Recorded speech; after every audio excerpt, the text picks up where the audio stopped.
This is Williamsport, Maryland, one of many stops along the C&O Towpath Trail that winds its way along the Potomac River to Washington, D.C.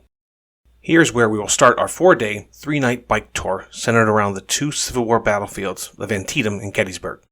We will cover about 150 miles with over 7,000 feet of elevation gain, and all of it during a record heat wave. But it is here in Williamsport that we start our journey, specifically the National Park Service parking lot along the towpath. The National Park Service provides free overnight parking, so this is a natural starting point. Some may know that Michelle and I, along with a few other friends on this ride, did the C&O Towpath Trail back in 2017 during Memorial Day weekend and an extremely wet spring in the Northeast.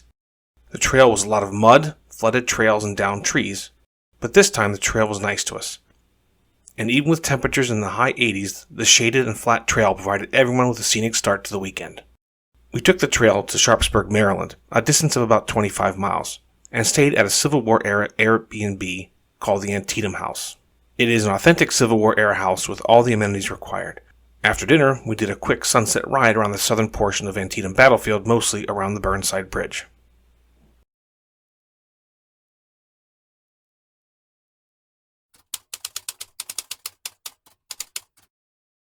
On the second day, we started our route by riding through the central and northern portions of the battlefield, specifically the Bloody Lane, Dunker Church, and the northern wheat field, where we had a chance to chat with some Confederate soldier reenactors. After leaving the park, we started our journey toward the town of Boonesboro, about 7 miles away. It was in the town of Boonesboro where our first challenge for the day started. A fairly steep climb of almost 1,000 feet in just over 2 miles. It's been a constant 10%, 12, even some 14s for the last half an hour. It's tough. But I think we're almost there.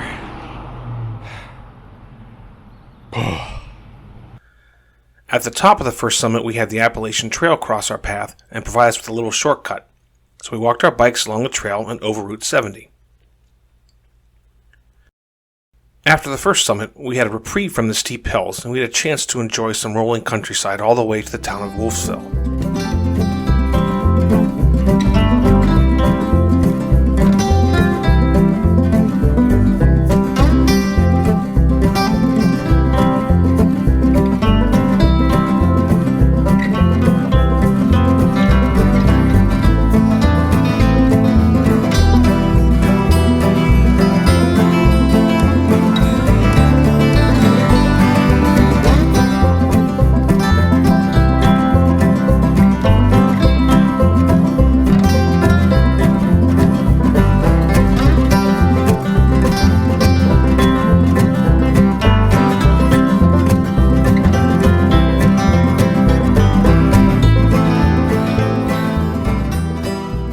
After a brief shade stop in Wolfville, we ascended the final 800 feet over the next 4 miles, where we were met by a trail angel who lent us his hose, gave us a shade tree to rehydrate, snack, and get caught up on some bike maintenance.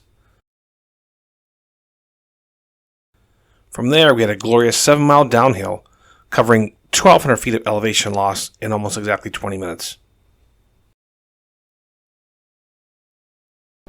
Whee!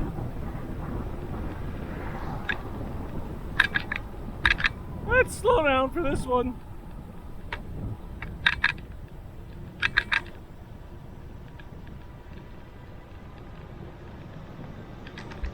From Thurmont, we biked north to our destination for the evening in the town of Emmitsburg. We stayed the night in the Sleep Inn and Suites, which allows bikes in the rooms, has a few restaurants and a grocery store nearby. We stuffed ourselves at the Rube's Crab Shack and treated ourselves to a few pints of ice cream before retiring for the evening.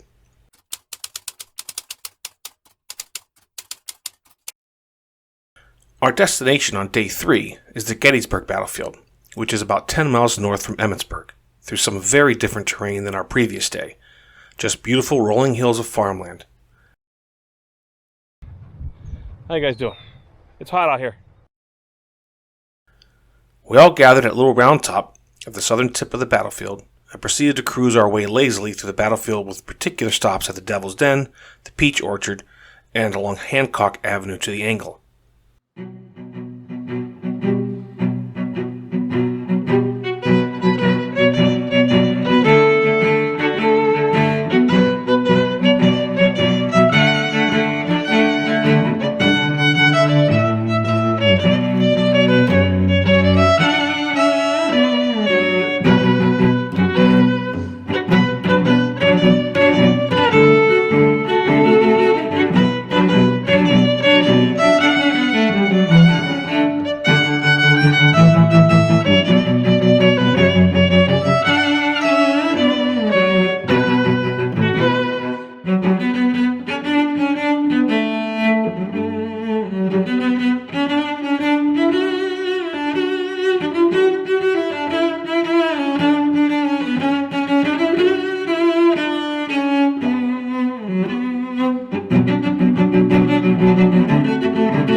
stopped for a short walk through the Memorial Soldiers Cemetery before dropping ourselves into some well-deserved air conditioning at a Works Irish pub.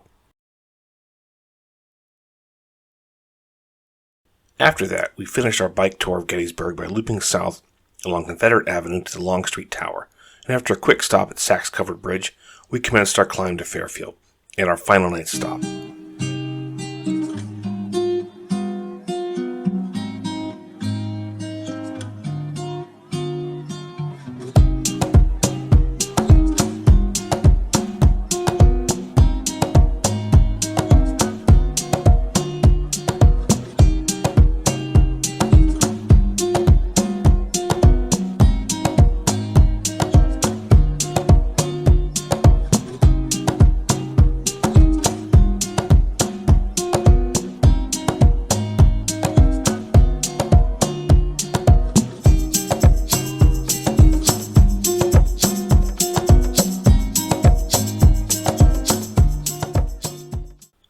We stayed at the Deep Powder Resort, another Airbnb rental, and finished our day with a dinner at Tavern 5450.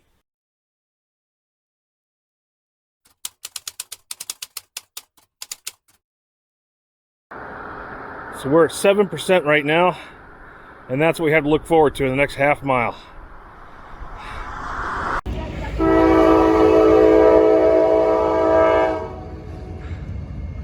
At the top of the mountain, we find a train.